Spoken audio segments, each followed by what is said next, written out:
कक्षा 12 के हमारे सभी बच्चे ध्यान देंगे। 21 फरवरी के दिन आपका पेपर इतिहास का, और एक ही पेपर में आपको बताऊंगा सेट डी, इसी में नंबरों की बौछार हो जाएगी। आप तो बढ़िया से कंप्लीट करिएगा। 80 नंबर का पेपर है, लेकिन 50 नंबर का दावा गारंटेड, लिखा पढ़ी कर लो, 50 नंबर एक ही वीडियो से फंसेंगे। चलिए set A B C D कर लो और अच्छे से टॉपर बन जाओगे। चलिए शुरू करते हैं। बड़ी रिसर्च के बाद बता रहा हूँ सारे क्वेश्चन। पहले आपकी आ जाएगी सेल खड़ी की, क्योंकि हड़प्पाई मोहर जो थी वो सेल खड़ी वस्तु की बनी हुई थी। महाभारत में 50,000 श्लोक है। जहाँ बुद्ध का निर्वाण हुआ के प्राप्त किया था वो था कुशीनगर। इब्न बतूता को हटीला यात्री कहा गया। राजमहल पहाड़िया के लोगों की आजीविका निर्भर थी। और गांधी जी ने असहयोग आंदोलन वापस लिया फरवरी 1922 में। यहाँ से आप कड़िया से कंप्लीट करोगे। इसके बाद में ये है आपका, यहाँ पर हो गया इतना। फ्रांसवा बर्नियर एक फ्रांसीसी यात्री था। आरंभिक भारत का सबसे प्रसिद्ध विधि मनुस्मृति ग्रंथ था। जैन धर्म में 24 तीर्थकार हुए। गुजरात में समृद्ध किसान के पास 6 एकड़ भूमि होती थी। यहाँ से कपास हो जाएगा और भू राजस्व हो जाएगा। ये इतना हो गया, ठीक है भैया। हर्षचरित का जाएगा बाणभट्ट। रैयतवाड़ी विद्रोह का जाएगा 1875। शेख नमजुद्दीन औलिया का आपका आ जाएगा तीसरे का यहाँ से दिल्ली। मार्को पोलो चौथे का मिलान आपका 1271 से 1295। मुकद्दम या मंडल, इसका आपका आ जाएगा यहाँ पर गांव का मुखिया। भारत छोड़ो आंदोलन हो जाएगा 1942। और पूना समझौता, इसका जाएगा 1932। हो गया इतना। यहाँ से अपन क्वेश्चन नंबर 3 की बात करें तो ये हो गया यहाँ पर। क्वेश्चन नंबर 4 देखिए, भारत के विभाजन के समय जम्मू कश्मीर का शासक महाराजा कौन था? हरि सिंह था। सुदर्शन झील को जीर्णोद्वार किसने करवाया था? राजा रुद्रमान ने। अल बिरूनी किन भाषाओं के जानकार था? फारसी, सीरियाई, हिब्रू, संस्कृत। अंतिम मुगल बादशाह का नाम क्या था? बहादुर शाह जफर। ठीक है। भारत में प्रथम जूट मिल कब स्थापित की गई थी? सन 1885 में। ठीक है भैया। इसके बाद में अपन आगे बढ़ते हैं और यहाँ से अपन देखेंगे वर्तमान में भारतीय संविधान की कितनी अनुसूचियाँ है? तो 12।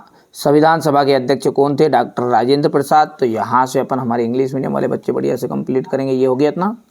चलिए, हड़प्पा सभ्यता मिस्र तथा मेसोपोटामिया सभ्यताओं के समकालीन थी, सत्य है। जैन धर्म के 24 तीर्थकार हुए थे, असत्य है। पार्श्वनाथ थे, असत्य है।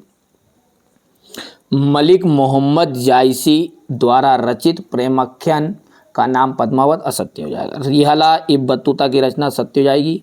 ईस्ट मरारी बंदोबस्त बंगाल में लागू किया गया, सत्य है। 1859 ईस्वी में अंग्रेजों द्वारा परिसीमन कानून बनाया गया था, ये आपका सत्य रहेगा। यहाँ से आपको कंप्लीट करना है। ये हो गया इतना, 5वां हो गया भैया। चलिए, संविधान सभा में हिंदी को राष्ट्रभाषा बनाए जाने के विरोध में क्या तर्क दिया गया? केंद्रीय सूची क्या है? देशी रियासतों का एकीकरण किसने किया तथा एकीकरण की प्रक्रिया कैसे हुई? महात्मा गांधी को ऐसा क्यों लगता था कि हिंदुस्तानी राष्ट्रीय भाषा होनी चाहिए? और हड़प्पा सभ्यता को कृषि प्रौद्योगिकी के विषय में आप क्या जानते हैं? हड़प्पा सभ्यता की ग्रिड पद्धति क्या थी? यहाँ से आपको क्वेश्चन नंबर 9 देखना है। ये हो गया इतना। इसके बाद में अपन बात करेंगे तो यहाँ से इब्न बतूता के वृत्तांत के प्रमुख दोष कौन से थे? सूफी सिलसिले के किन दो वर्गों में विभक्त था? भारत में कितने और कौन कौन से सिलसिले सफल रहे? राजा कृष्णदेव राय की उपलब्धियां बतानी है आपको। यहाँ से विरूपाक्ष मंदिर के विषय में आप क्या जानते हैं? ध्यान से देखना, यही प्रश्न आपके फंसने वाले हैं 100%, पूरे के पूरे चांस है। मुगल कालीन ग्रामीण समुदाय की प्रमुख विशेषताएं बताइए। मुगल काल में ग्राम पंचायत का मुखिया चुनाव और उसके कार्यों की विवेचना। ये यहाँ से क्वेश्चन नंबर 13 हो गया। ये आपका हो गया। ये यहाँ से अवध का अंतिम नवाब कौन था? उसने अपने पद को कब हटाया? बहादुर शाह के साथ अंग्रेजों ने अपमानजनक व्यवहार क्यों किया? भारतीय राष्ट्रीय आंदोलन के असहयोग आंदोलन का क्या महत्व था? महात्मा गांधी ने चरखे का और राष्ट्रवाद का प्रतीक क्यों चुना? विजयनगर की स्थापना का विवरण दीजिए। एक प्रशासक के रूप में राजा कृष्णदेव राय का मूल्यांकन कीजिएगा। उन साक्ष्यों के बारे में बताइए जो यहाँ से देख सकते हैं। 1857 के विद्रोह क्या सफलता के कारणों की विवेचना करनी है। महाभारत में गतिशील ग्रंथ क्यों कहा गया है? स्मृति ग्रंथों में वर्णित विभिन्न प्रकार के विवाहों का वर्णन कीजिए। सांची स्तूप की खोज और उसके संरक्षण पर प्रकाश डालिए। बौद्ध धर्म के आर्य सत्यों का विवरण देना है आपको।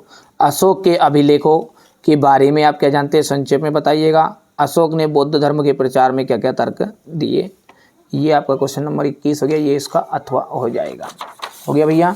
यहाँ पर अपन बात करेंगे तो ये भारतीय स्वतंत्रता अधिनियम की प्रमुख धाराएं क्या थी, स्पष्टीकरण है। असहयोग आंदोलन के दौरान कौन कौन से कार्यक्रम निर्धारित किए गए थे। भारत के मानचित्र हो गया, ये भारत के मानचित्र वाला ये भी है आपका।